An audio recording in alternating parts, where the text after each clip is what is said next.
rushes through space, an alien flies at an incredible speed and eventually crashes on New Mexico. His body goes through a painful transformation to take on a human form before he goes wandering without any clothes on. He makes it to a garage and grabs a hose to drink some water, causing the owner to threaten him with his gun and call the police. When the cops arrive, they have to remove the hose from the alien's mouth and are shocked by how much he had inside. The alien uses some random English words to respond and the cops take it as an insult, so they tase him down. Later at the police station, the alien answers questions with his mission number and saying he comes from space, so the cop thinks he's crazy. When she picks up a call, his alien hearing allows him to hear the other side and repeat it all. He also sees the name Faraday on the officer's patch and takes it as his own. The cop notices he has no fingerprints and wants to know who can pick him up, so he answers Justin Falls. Meanwhile, Justin is getting ready for work at a toxic waste disposal facility. She used to be a scientist, but now she needs the money to take care of her daughter Molly and her sick father Josiah, to the point she has to buy medicine from a dealer. One morning, she gets a call from the police station and she rushes there, but she doesn't recognize Faraday. Suddenly he starts quoting her scientific paper, then he changes his voice to quote a man telling him to find Justin because she was the closest one to the truth. Justin ends up vouching for him, so the cop releases him, and Faraday steals a phone on his way out. The officer then notices the handcuffs are bent. Moments later, Faraday finds a pawn shop, so he starts throwing up a bunch of gold rings that he quickly sells. He also buys some electronics that he puts together to create a new device. Afterward, he uses this device while walking down the road, and when he sees some dark clouds, he remembers his home planet and some huge machines. At that moment, two robbers find him and start beating him up.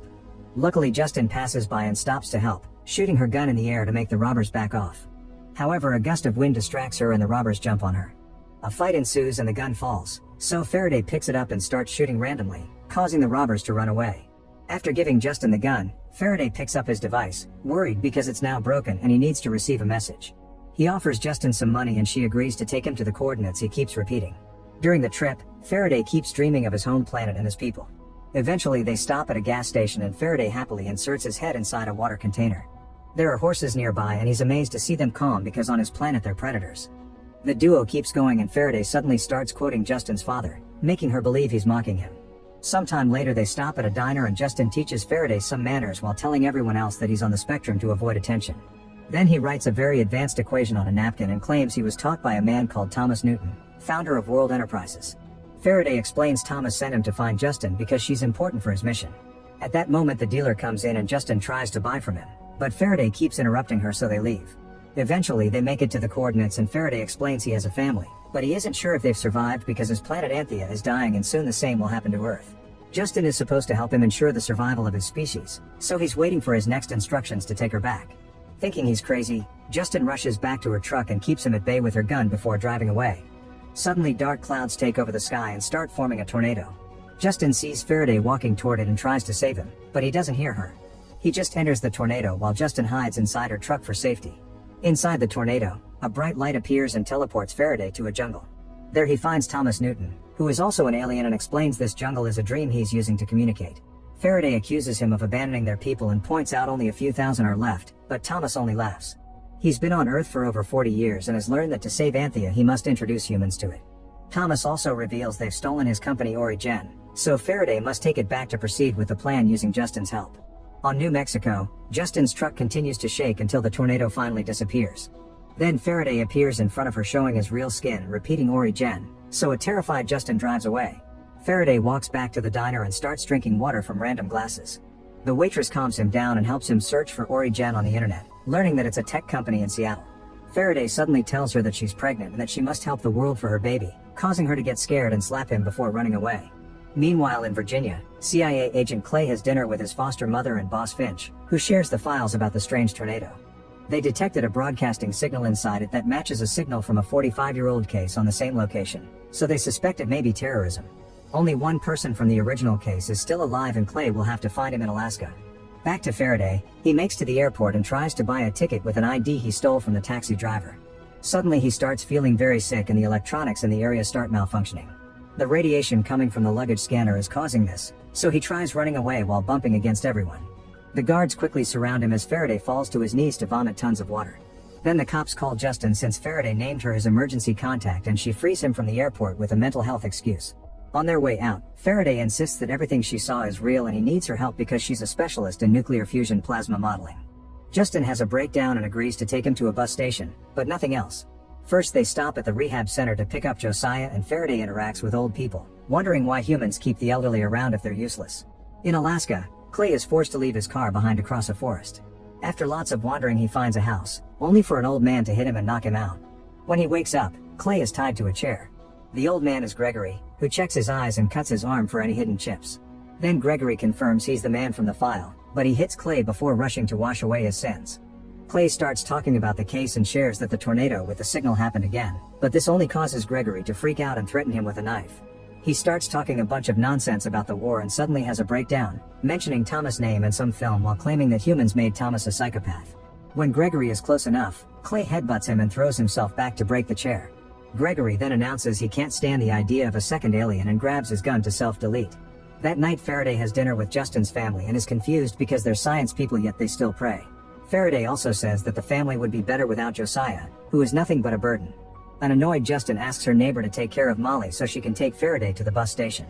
While she's away, Faraday finds a sleeping Josiah and grabs him by the neck, using some energy to make him convulse. Seeing the lights flicker, Justin runs back to her house expecting the worst, only to discover that Faraday has healed Josiah. This has left Faraday weak on the ground. A flashback goes back to 2017. The higher-ups at Origen found Thomas' mysterious 10th patent in Hatch's personal computer disguised as a food bill. Hatch swore he didn't steal anything and that he was only trying to save the company that his dad took from Thomas, but he was still fired by his own sister Edie. In the present, Justin and Josiah rush to take Faraday to the bathroom for water and are surprised by how little he weighs. After drinking, Faraday starts convulsing and expelling a weird black substance, which floats up and disappears into the ventilation. The next morning Justin is amazed to see Josiah doing better and he convinces her to take Faraday to Seattle. Before they leave, he gives Faraday his old suit. During the trip Faraday explains they need to get into Origen's vault and find Thomas' 10th project to build it. Justin wonders how they're supposed to build anything with no resources, so Faraday makes her stop the truck. He approaches a broken oil derrick and takes a look inside. Then he extracts a glowing device from himself and inserts it into the machine. This causes the derrick to immediately start working. This technology was designed by Thomas based on cold fusion and has no radiation or decay, but sadly Faraday has to take it back since it's what brought him here and he needs it to go back. It has limited power, so they need the 10th design for its power to be limitless. That design will power his planet and bring water back. It's also what Justin almost discovered a few years ago before the scientific community looked down on her work. In the evening, Justin and Faraday stay in a motel. Faraday enjoys the pool while telling Justin about the awful conditions of his planet, predicting the same will happen to Earth by 2030. Justin agrees to help but asks him to leave the blueprints on Earth so humanity can fix things too. In Alaska, Clay searches the house and finds an old projector plus a film hidden in the furniture. He watches it and notices a young Gregory in 1984. They're recording something called Project Icarus, in which they're hurting a young Thomas to get the 10th design out of him. They left Thomas blind and removed his face trying to find his alien's parts. Afterward Clay sets the house on fire and leaves with the film. When he returns to the USA, he tells Finch everything and convinces her to give him resources to go search for Thomas, who has been missing for years. Then he meets with Lisa, who intercepted the last signal.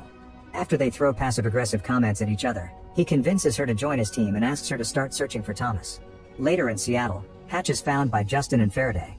They show him the equation on the napkin and explain Thomas sent them to find him, but Hatch doesn't believe them and drives away. However, when Thomas compares the napkin to some documents at home, he confirms it's the real deal and goes looking for the duo. They tell him the truth about Thomas and Hatch passes out from the shock. When he wakes up, he freaks out because cold fusion would cause the energy industry to collapse and destroy the economy. Faraday calms him down and reminds him humans know how to adapt. Over breakfast, Hatch explains Origen moved to London and now Faraday wants to travel there. Since Faraday has no IDs, Hatch offers to get in contact with a friend that will lend them a private plane. Soon the trio is flying, but Justin and Hatch freak out when they see Faraday's face getting swollen. Hatch tells the stewardess that Faraday only has an allergy and keeps her away until they land. In London, the group attends a party where scientists present their latest projects for possible funding. They hope that if Faraday presents his equation, they'll get access to Origen. Hatch approaches Edie and tries to convince her to give Faraday a chance, but she won't unless her brother admits he stole from the company. When it's time for the presentations, Faraday interrupts another scientist to correct his mistakes. Everyone judges him until he announces he's brought cold fusion. The room falls silent while Faraday takes out his device and powers up the entire city. Later, Justin finds herself sitting at the piano with her husband when he suddenly starts bleeding and losing his teeth. Then he starts vomiting and Justin freaks out, only to wake from this nightmare. When she checks the news, she discovers Faraday has gone viral. Soon lots of gifts start arriving to the hotel room from every tech company in the world. However, Faraday is angry because nobody remembers Thomas and his inventions, which allowed humanity to have internet. Meanwhile, Clive argues with her mother Edie until she agrees to call Hatch, wanting their company to get Faraday's deal. Back to Clay, he and Lisa watch the viral videos people have been taking of Faraday whenever they see him on the street. Lisa has also found the video of him vomiting in the airport and made the tech team check the power surge in London, confirming technology of that kind doesn't exist on Earth. Lastly, she discovered that Thomas used to have a companion called Mary. Clay immediately visits the rehab center she works at and pretends he needs help for his mother to meet Sister Mary. After she gets his help with a cow giving birth, Mary admits she can tell Clay is lying, so he finally mentions Thomas. Taking this as a sign, Mary hugs Clay, but sadly she doesn't know where Thomas is. Then she proceeds to cover her skin with honey to attract the bees. Sometime later, Faraday's group arrives at Edie's home. Hatch and Justin try to do all the negotiation, but Edie can't stop staring at Faraday and is suspicious. When Faraday asks about Thomas, Clive mentions he has some music Thomas left behind and Faraday wants to hear it. In private, Edie tells Clive to use this chance to get information out of Faraday. The negotiations continue and Edie keeps attacking Justin, mentioning how she failed her last project. Justin begins thinking about the death of her husband and almost has a panic attack, so she asks for a break and rushes out. In another room, Faraday keeps asking about Thomas' music. Clive starts smoking, and when the smoke hits Faraday's face, he begins feeling hot and dizzy. The teen refuses to bring out Thomas' music until Faraday tells him more about himself, but Faraday can sense another device and takes a sphere out of Clive's pocket. He starts playing the recording and realizes this is Thomas' goodbye message to his wife, who was left behind in Anthea. In this message, Thomas talks about darkness and losing himself. At the same time, Mary tells Clay that Thomas had a wife but she still wanted him, so back then she got him drunk and made him do the naughty with her. This left Thomas broken, so Mary begs Clay to protect the new visitor from going insane too. Clay leaves and gets a call from Lisa, who has been tracking Faraday's movements in London. She's discovered that Edie's father made a deal with the CIA the same year Thomas disappeared. Back to Faraday, he finishes translating the message in tears while the horses go crazy outside to the point they crack the window. Furious over the fact humans managed to break such a brilliant man, Faraday throws the sphere at the glass, breaking it all. Clive and the horses run away in fear while Justin comes to check on Faraday, who is having a breakdown because he's not used to feeling another person's pain. Justin has to explain what empathy is and promises to help him through the end. Meanwhile, Edie and Hatch start arguing over their father again, which makes Edie realize her brother only wants Thomas 10th. Edie tells Hatch there's no deal and kicks him out. Then she goes to see the latest visitor, who happens to be Clay. He explains that the CIA scared Thomas away and chose her father to handle Ori Jen because he was an easily manipulated man. Now that Edie is in charge, she must keep up the deal with the CIA, and that means taking Hatch's offer. Afterward, the negotiation continues with Clay, who pretends to be a consultant. Hatch wants more money for Faraday's invention, so Edie uses the information Clay brought her to fight back. It turns out Justin killed her husband with a lethal dose of radiation because she didn't wait for the safety approval. She did achieve fusion, but the whole experiment was sealed because of this incident. Edie refuses to work with her, however Faraday announces that if they don't hire Justin then he leaves too. Now the company has no choice but to hire the whole trio. A flashback shows Faraday taking the device and saying goodbye to his family, promising to come back. In the present, Justin announces she's leaving for 3 days to pick up her family. Faraday protests and says the mission is more important, but Justin ignores him. Afterward, Faraday and Hatch go to the research center, where a special team is waiting for them. Faraday ignores them and goes directly to the abandoned building where Thomas used to work. A machine rises from the ground, revealing all of Thomas' designs. Faraday immediately puts the team to work like crazy and even asks them to get dynamite to make a huge hole in the floor. In a secret room, Clay and Lisa spy on them. Soon the workers get annoyed with Faraday because he wants them to be so productive that he even controls their bathroom breaks and expects them to sleep in the lab. Thankfully, Hatch cuts in and convinces Faraday that humans need to rest to function. Soon the first outer shield is built, and when Faraday turns on its lights, its electromagnetic fields immediately block all of Lisa's spy equipment. After the team leaves for the day, Faraday admits to Hatch that there are things in Thomas' design that he doesn't understand, and he's worried they may not finish building this in time. Later, while Faraday is sampling water, he's approached by Watt, who used to work with Thomas. She explains nobody ever truly understood Thomas' ideas, but if someone will be able to do it, it's Faraday. Eventually, Justin gets her family settled down in London. Josiah takes Molly for a walk and suddenly senses something that causes him to push the girl out of the way. To Molly's shock, 2 cars crash where she was about to step on. Meanwhile, Hatch is doing an interview online and notices static taking over the screen sometimes. Hatch runs to see Edie and accuses her of bugging his office, so Clay cuts in and finally admits he's CIA. He's told Edie that Thomas and Faraday are aliens, and he theorizes that they've come to destroy humanity. The CIA's deal with the company is to let them work until they have enough evidence to arrest them. Clay also forbids Hatch from telling anyone about this, including Justin. At home, Faraday sees Molly playing with her toys without following the instructions and says she's going to fail. Molly gets upset and a furious Justin kicks Faraday out. Then Josiah reveals he's brought Justin's old research and convinces her to use it. As he wanders around, Faraday keeps thinking about the day he left his planet. Eventually he finds Watt, who admits that Thomas told her he was an alien and guesses Faraday is one too. She takes him to a bar for a drink and shares all the things Thomas taught her. Years ago, Anthea and Earth collided in space and each planet absorbed a part of the other. This is why Earth's core is too big and why half of the Anthea population evolved into a new race by unleashing their inner humanity. Thomas understood this, so if Faraday wants to understand his design, he must become more human too. Afterward, Faraday takes Watt to the lab and gets scared when black smoke suddenly bursts through the door, but it's just visions caused by the alcohol. Watt wants Faraday to learn human emotions and tries destroying the shell, causing Faraday to push her away. She's glad to see him angry and keeps taunting him as she slaps him, so Faraday throws her against a machine. Watt just laughs and keeps breaking things, which allows Lisa to regain access to the cameras. Faraday starts losing it and throws Watt on the ground, ready to beat her up. However, he sees his own reflection and realizes she isn't real. He's been drunk all along. The memory of leaving his planet returns and he realizes that what he saw out there matches the equation. By putting the transparent boards together, Faraday finally understands Thomas' diagram. The next morning, Faraday goes to see Justin to drop the big news. In return, Justin reveals her research may be the fuel they need for the machine. Then Faraday apologizes to Molly and learns that sometimes it's fine to start building things without a goal in mind. A few weeks later, Faraday returns to the lab and records a message for his wife explaining the wonders of human emotion. He's been conducting many experiments to learn to think like them, and he's amazed by the fact they can have choices because on his planet people are stuck on the role they're born into without the chance of having preferences. Faraday is amazed by many things, from the little rituals humans have like dinner and praying to the 1,000 types of coffee. He loves feeling humans' joy and wishes he could share that with his own family, even if the price is also feeling things like fear, shame, and grief. Faraday is also worried about Josiah, who sometimes walks away in a dazed state before improvising something like dancing in the living room. Justin continues working with the team to finish her old research, keeping their mood up whenever they feel their goal is impossible. Meanwhile, Finch comes to London to explain that the higher-ups want Clay out because there's been no results, but Clay convinces her Faraday is almost done and he gets one more week. Afterward, he meets with Lisa, who has discovered the tornado was artificially created and its signal came from Southeast Asia. She's also found the flight attendant from Faraday's private flight. After Clay leaves, Lisa makes a call to announce there's a problem. In the meantime, Edie visits Hatch and explains she wants to sell Origen to an oil magnate named Thorne because he's the only one with the power to protect them from the CIA. Later, while Josiah is taking Molly to school, he suddenly enters a music shop and starts playing the guitar even though he doesn't know how. When a string breaks, he passes out. At the hospital, the doctors tells Justin that Josiah had a small stroke but he's fine. He's in fact so healthy that the doctors would like to study him, but Justin refuses and takes him away.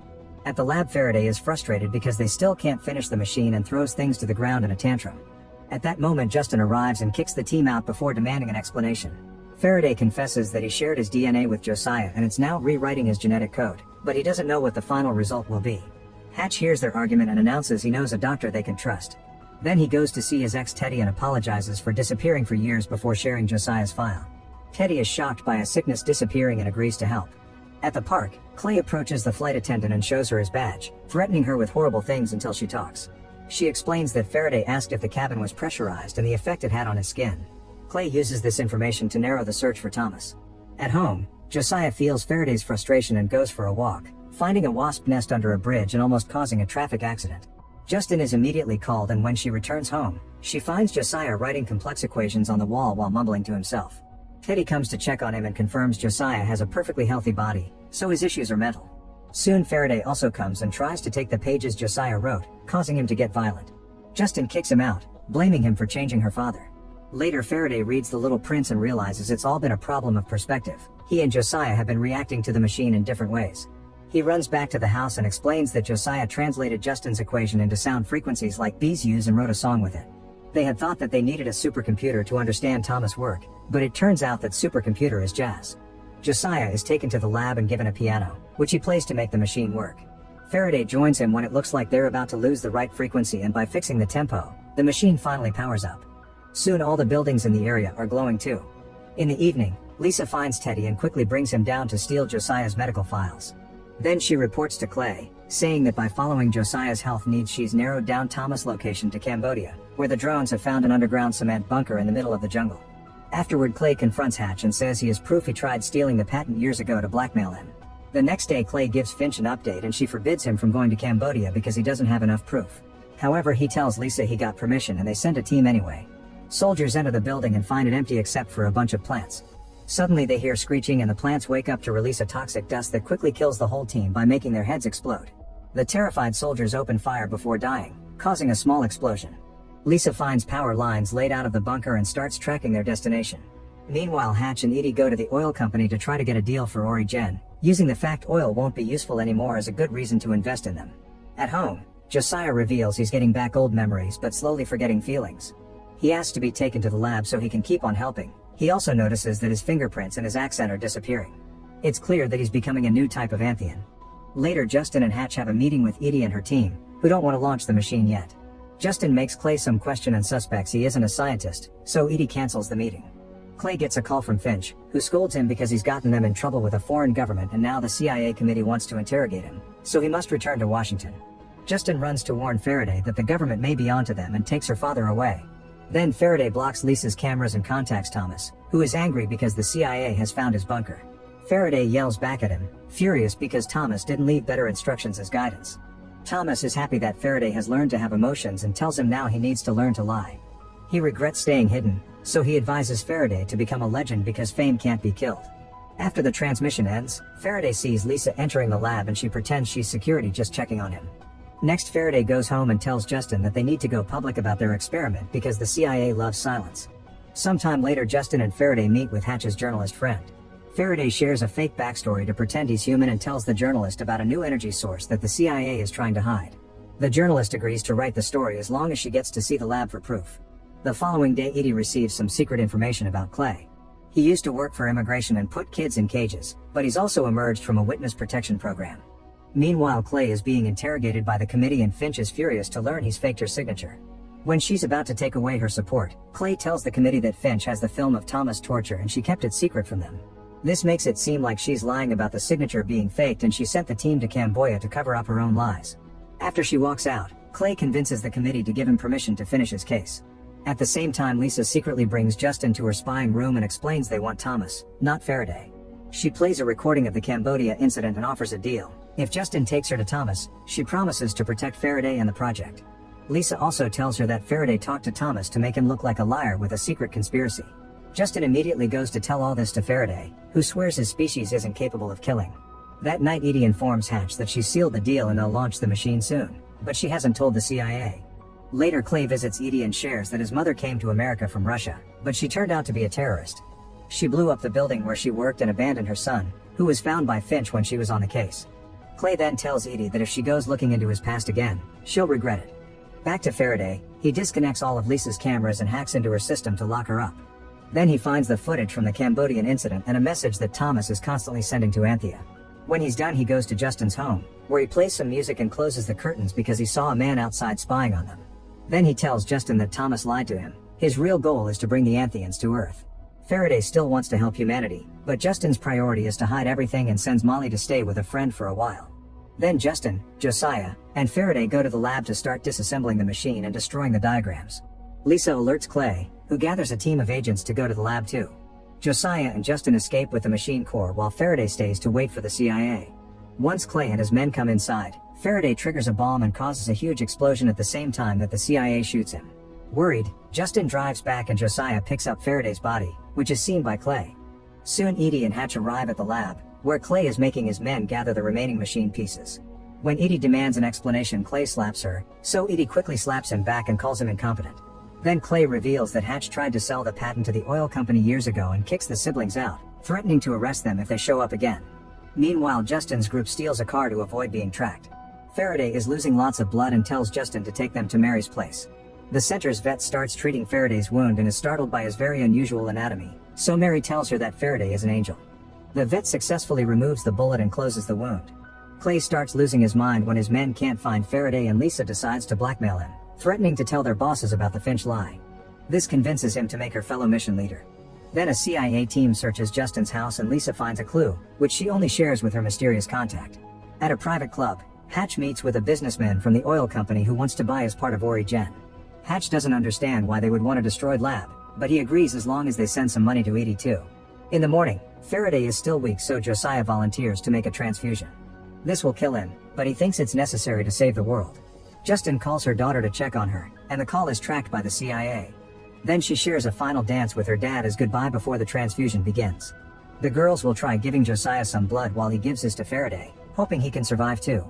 At that moment Clay arrives with 2 mercenaries he hired to do this off the books. As soon as they step on the garden, Mary and a girl open fire and Clay gets hurt. A shootout ensues and soon they're running out of bullets, so Mary goes looking for more. This allows the men to knock the girl down and enter the house. Clay finds Mary praying and she calls him Judas before he shoots her. Hearing the shot, Justin comes out and is cornered by Clay, who disarms her and takes her to the transfusion room. The mercenaries have found the core, so Clay makes them knock Justin out and bring her together with Faraday, leaving Josiah behind. After the group leaves, Mary drags her body to Josiah and holds his hand before dying. In the morning, Edie meets with Finch to make a new deal with the CIA. Afterward she bumps into Clive and notices how awkward he still behaves, so she shoots a sick horse in front of him to remind him this family doesn't allow weaklings. Feeling betrayed, Clive goes to see Hatch and reveals that Edie killed their father by pushing him off a cliff and later made it look like self-deletion. It was actually Hatch who was supposed to be CEO. At the same time mysterious men find Molly and Justin's friend. Faraday and Justin are taken to an abandoned building and tied to chairs before Clay pushes them down. A scared Faraday translates Thomas' message and tells Clay about the real plan.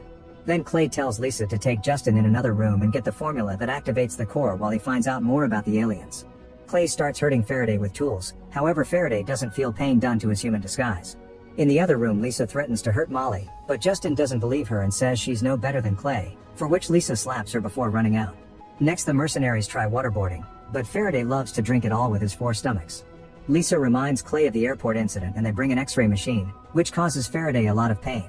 He starts puking and screaming, which is heard by Justin. As Clay tries to interrogate him, Faraday sees Watt again and she reminds him to use all the things he's found on the internet. Faraday reveals he knows Clay's past and a terrified Clay hits him before threatening to kill Justin if Faraday doesn't talk. With Watt's guidance, Faraday thinks about all of Thomas' plans and realizes there must be a spaceship hidden somewhere to bring the Anthians over since a whole group can't travel using the same method as him. Thomas wanted them to build the core to power that ship. Then Faraday calls Clay by his real name and Clay kicks everyone else out of the room. Faraday keeps talking, explaining he hacked into the CIA system and can tell him the truth about his mother if Clay agrees to play Russian roulette. At first Clay refuses, but Faraday activates the X-ray machine again. Clay immediately stops him because the X-rays are killing him and agrees to play. The first 3 shots miss, so Faraday reveals that Clay's mother was a common thief and the CIA used her to cover an explosion they caused. That operation was led by Finch, who was also part of the team that tortured Thomas. Clay starts losing his mind over the betrayal and almost shoots Faraday, but Lisa arrives and shoots Clay first. In the other room a mercenary is guarding Justin. When he lights a cigarette, Justin reveals she took some gas from a can nearby and spits it at him, setting his head on fire. Then she runs out to free Faraday while Lisa contacts her mysterious friend. Soon a bunch of cars arrive, revealing that Lisa has been working for the oil company all along. These men also have Molly and let Justin talk to her.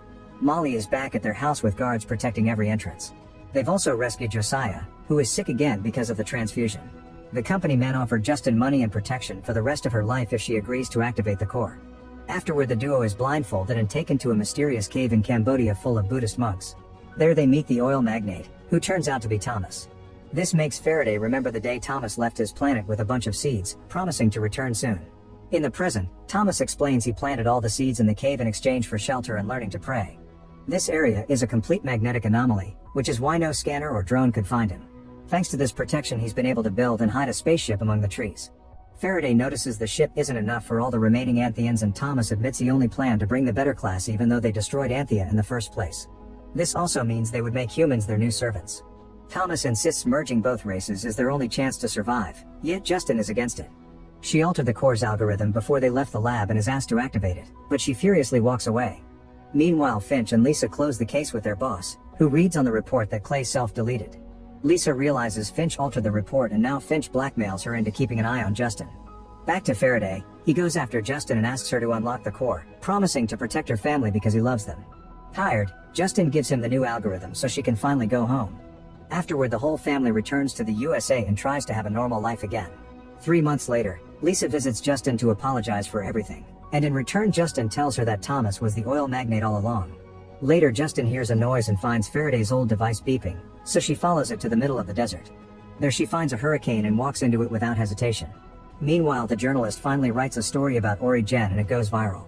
With Edie's support, Faraday appears on a theater full of people and shares his whole story. At that moment a bunch of CIA agents enter the theater and Faraday tells the public that the government is hiding all this from them. Before he can be shot, he opens a box with the cold fusion device and he powers up the entire city. Moments later, the agents take Faraday to the CIA office, where he discovers they've also arrested his friends. However, Faraday is still calm as he reveals that Thomas gave him control of Origen and he plans to pass the company to Hatch and Justin. He wants the CIA to release the three of them and give the Anthians permission to come to Earth. If they don't, then in 12 hours a software he already programmed will distribute the cold fusion formula to the whole world for free, destroying the economy. Finch tries to turn the others against Faraday, but Justin uses the chance to ask for Lisa instead of Finch if the CIA wants to keep up negotiations. Finch is furious, but her bosses make the change anyway.